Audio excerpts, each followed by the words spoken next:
Hi children, welcome to yet another science class. This is our third class in this new academic year. You are learning about the lesson habitat. Block name is habitat. Habitat means the place where we live. We in the sense all the organisms, plants, animals and also human beings. And in the first class we learnt about what is habitat. Habitat consists of two main components called flora and fauna. I told you flora means plants, fauna means animals. That we learnt in the first class. In the second class you learnt about terrestrial and aquatic. The surrounding is filled with flora and fauna, plants and animals. That was the first lesson. And in the second class the surrounding is of two types. One is land and another one is water. So land area is called terrestrial habitat and water area is called aquatic habitat. So these two parts we have studied already in the previous classes, and in today as a continuation we are going to learn some new terms called biotic and abiotic. What is biotic? What is abiotic? So in this class you are going to identify biotic and abiotic components. Okay, we are going to identify biotic and abiotic components of the habitat and their significance. So already we learned what is flora, what is fauna, what is terrestrial and what is aquatic, and now in the terrestrial and aquatic what is called biotic and what is called abiotic. This we are going to learn in today's lesson. Now biotic means living. What you meant by biotic? Living things. All living things. Living, you cannot call it as things, but namesake you can say living things. Living means it includes plants, animals, microorganisms. Everything will come under living things. And another one is abiotic. Nothing but non-living. In front of bio, if you add a, it will mean no life, non-living things. Now you tell me some examples for living things and non-living things. If I ask you, you can tell all the plants as the example for living things. That is biotic. Now again I am telling you, we are going to higher classes, so you should learn scientific terms. The normal English terms are replaced with certain scientific terms. In this habitat lesson, from the beginning we are learning many scientific terms. So the first term we learnt is, instead of plants we should call as flora, instead of animals fauna, instead of land terrestrial, instead of water aquatic. The same way hereafter the word living, English word living, we can call as biotic. So what you mean biotic? Living organisms. And if in front of B if you put A, then it is called abiotic, which means non-living things, opposite to the living things. So as I told you, if I ask you example, you can say plants, animals, insects, fishes, whatever living things you know, they will come under biotic group. And tell me the examples for non-living. Anything surrounding you which is not living, which don't have life. You can say stone, soil, table, fan, whatever things surrounding you without life, you can call them as non-living things. Now let us know certain characteristics of living things and non-living things, which means biotic. What are the characteristics of biotic things? The characteristics means they will have some follow. For example, living things will grow. Yes or no? All the living things, if it is living, for sure there will be a small age, then slowly it will grow in size. But non-living things, you take a stone, you take one table, will it grow? You take air, you take fire, will it go? No. So living things will grow and move by its own. Even a table can move, but someone must push, only then it will move. It cannot move by its own. A table or a stone or a paper, they don't have wings or legs or hands or crawling skin to move. But if you take animals, snakes, they move through their skin and muscles. Through the muscles they move. And birds, they move through their feathers, wings. And animals with 4 legs, and we human with our legs. So biotic, living things can grow, can move and can breathe. This is also one of the important character. Non-living things cannot breathe. Non-living things need not take oxygen and remove carbon dioxide out. So that is also one of the important characteristic of living things. And another character is reproduce. So only living things will reproduce. If they are living only, they will give childbirth. The young one will come only from the living thing. A big table will never produce a small table from that. A stone will not produce another stone. Okay, you can break and make it into pieces. One stone can be broken and make it into 2 stones. But it is not formed newly from the old stone, right? But you take plants, animals, insects, human beings, every living organisms, they reproduce, which means they produce young ones just like them. So that is also one of the important character of the biotic, that is living things. And another important things, living things need food, because if there is no food, living things will die. 2 or 3 days any organisms can live without food, but after that they cannot live without food. They need, compulsorily food is needed. But for non-living things, no. You buy one table and keep for years without feeding food, you can keep the table. But you buy one dog, second or third day, if you are not keeping food, it will lie down, it cannot walk, it cannot play with you. So all the living organisms need food. Now, what are the characteristics of abiotic things? Just opposite to the biotic, that is, they will not know growth, movement, breathe, reproduction, no food, nothing. So those things are called abiotic things. So now in the habitat, whether it is a terrestrial habitat or aquatic habitat, we have 2 types of components in that, called biotic and abiotic. Biotic means living and abiotic means non-living.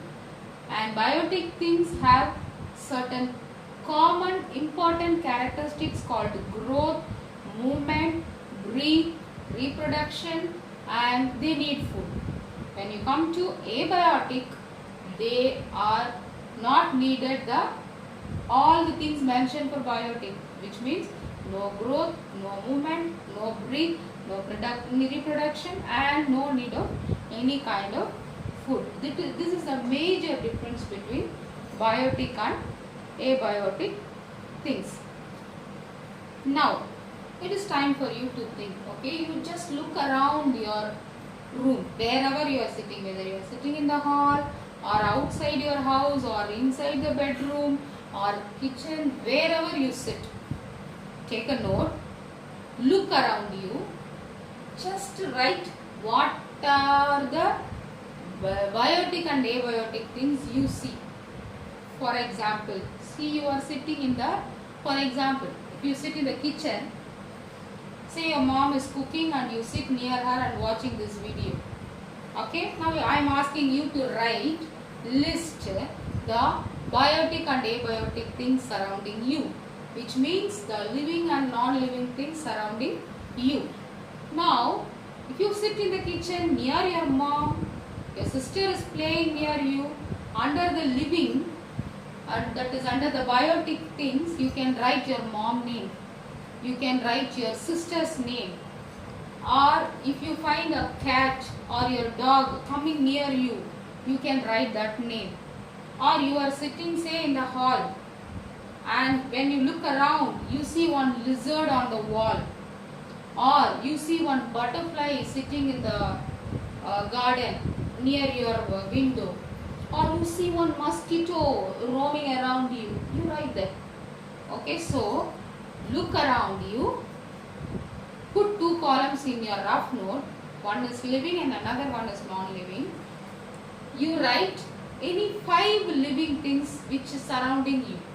For sure you will have small ant, insects, worms. Sure you will have some living things, including you. You are also a living being, right? So you list out that 5. And opposite side, any 5 non-living, you will have so many, right? So many. Your own pen, pencil, the table you sit, the sofa you sit, TV you watch, whatever you have surrounding you. Even you can write air. You are sitting in between the air only, no? You can write. So you will know better, you will understand better what is biotic and what is abiotic. Now, let us read from the book. So usually children, whenever you watch science lesson, already I told you in the very first class, you should have your content book, workbook, class work note, rough note, and also pen, pencil, everything. Okay. Now you take your book, page number 39. Take your book, page number 39, and keep your fingers on your each and every word what I am going to read. And I may conduct reading test also for your unit test. See children, I want each and every one of you to read your book content thoroughly without mistake, non-stop fast reading. So when we prepare the test, I may give 5 marks for this and I may ask you to read and send the video to me. Sometimes I may come on the video call and ask you to read on the spot. I will take this particular paragraph and read. And without anyone's help, you have to read. That will count for marks, and for your final exams, all these marks are very important. So be very careful. Now keep your book, take page number 39, keep your fingers on the words, each and everything what I am going to read, and learn to read. Biotic and abiotic components. Both terrestrial and aquatic habitats consist of living, in bracket biotic, and non-living, in bracket abiotic components. Living things such as plants and animals form the biotic components of a habitat. They play a major role in maintaining the equilibrium in the environment. They maintain a balance in the environment by providing necessary nutrients to each other. For example, plants provide food for animals and animals provide nutrients to plants. Based on their role in the habitat, they are categorized into 3 main categories. So, biotic and abiotic components, animals and plants, they have interconnection. one is helping the other. Animals depend completely plants for the food. Even though a lion and tiger depends only plants for the food. You may ask me, how ma'am? Lion cannot eat plant. Tiger will not eat plant. A lion, tigers will eat another animals like goat or deer. Right? You are right. They are not eating plant. But whether they eat a deer or a goat, what is the food for that animals? The goat will eat only plants. The deer will eat only plants. So you imagine, if there is no plants in this world, suddenly one fine day, all the plants are removed, cut from the earth. What will happen? Immediately there will be no food for all the herbivore organisms. In previous classes, you would have learnt about herbivore and carnivore animals. Animals which eat plants are called herbivore animals. Animals which eat other animals flesh are called carnivore animals. So here they have given one important word called equilibrium, which means equalize. When the plant, more plants should be there. See, 50% plants, 50% animals, good. 5% plants, 45% animals, it is not good. Because 45% animals cannot eat this 5% plant, most of the animals will die. So if there is no plant, all the plant eating animals like deer, goat will die without food. And if there is no deer or goat kind of plant eating animal, what the lion and tiger will eat? They will also die without food. Like this, the entire world will be affected if one component of the habitat is missing. So, depending upon the usage, depending upon the nature of the component, we have three types of components called producers, consumers, decomposers. What are producers, consumers, decomposers? I will read. Continue. Producers. Producers are living organisms that produce their own food. For example, plants are producers. Consumers are living organisms that feed on other organisms. For example, human or consumers. Decomposers are microorganisms that feed on dead and decayed waste matters and break them down into simple substances. For example, bacteria and fungi are decomposers. So we have three types of components. Producers are plants and consumers are all animals including human. Decomposers are microorganisms. So producers will produce food by their own. Plants will not eat other plants. Plants will not eat animals. It will prepare food by itself using the sunlight, water, minerals. It will prepare its own food. So it is called producers. It can produce food. And consumers means taking things from others. So all the animals, plant eating animals, animals eating animals, human beings, we all will come under consumers. And we have third category also called decomposers. These organisms will not eat completely, it will destroy the food. See, if a plant leaf falls down, okay, there are several bacteria on the land.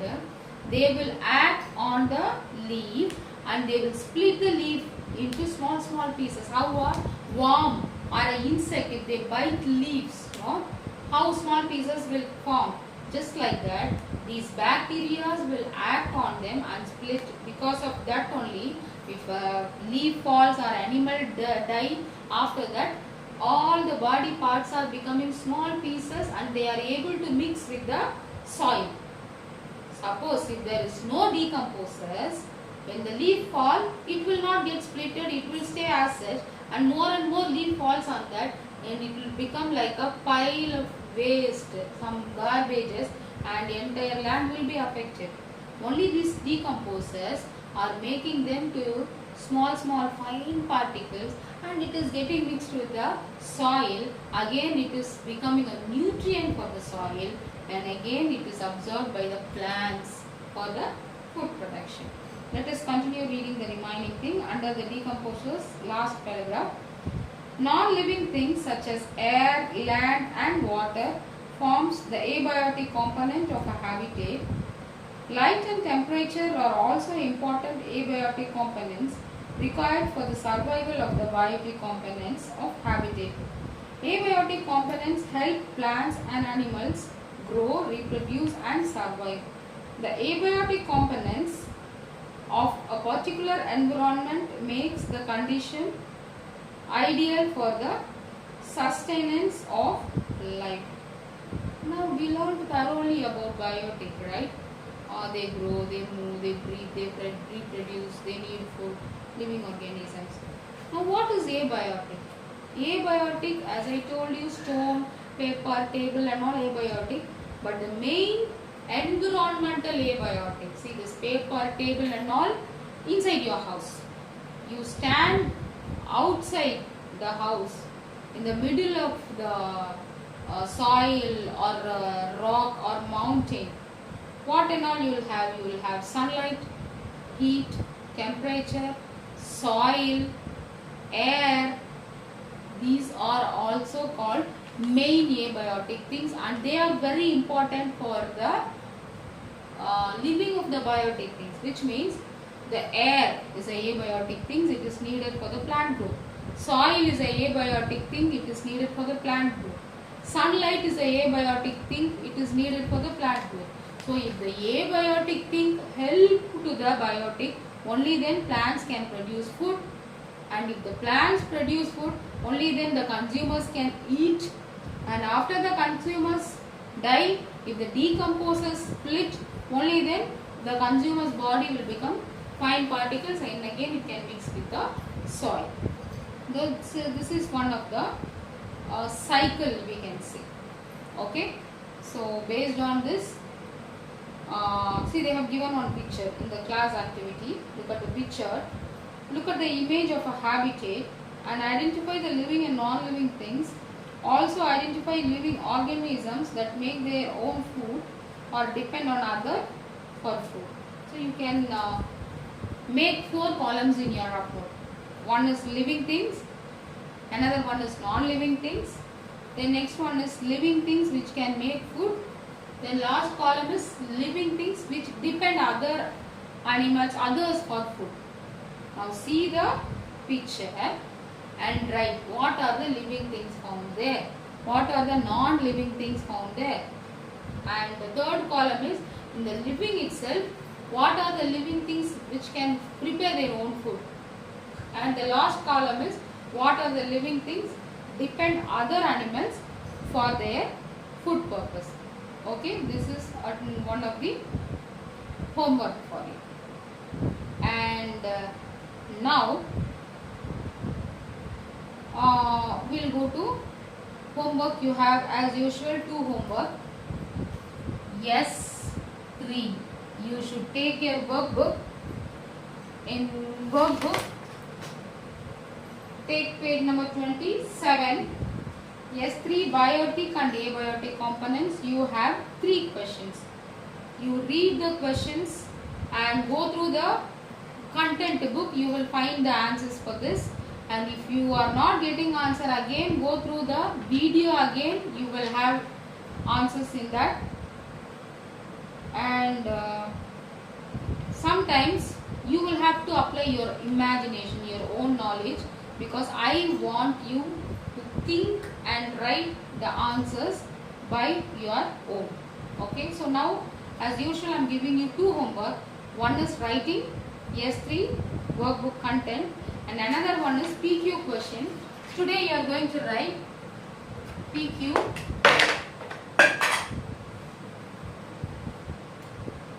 PQ 7 and 8. Already the first class you have written PQ 1, 2, 3. In the second class you have written PQ 4, 5, 6. And today you are going to write PQ 7 and 8.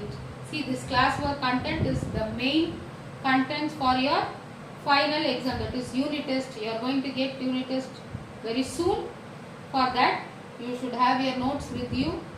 Now and then try to finish, because when we announce the dates of the unit test, if you keep pending all the subjects without writing the classwork, at that time you cannot finish all the classwork. Only to write classwork itself you will take time, and then you cannot prepare for your unit test. So better in science, without giving the entire note at last, now and then I am giving you classwork. So by this time, by the third class, you should have completed 8 questions. That is, already you should have completed 6 questions.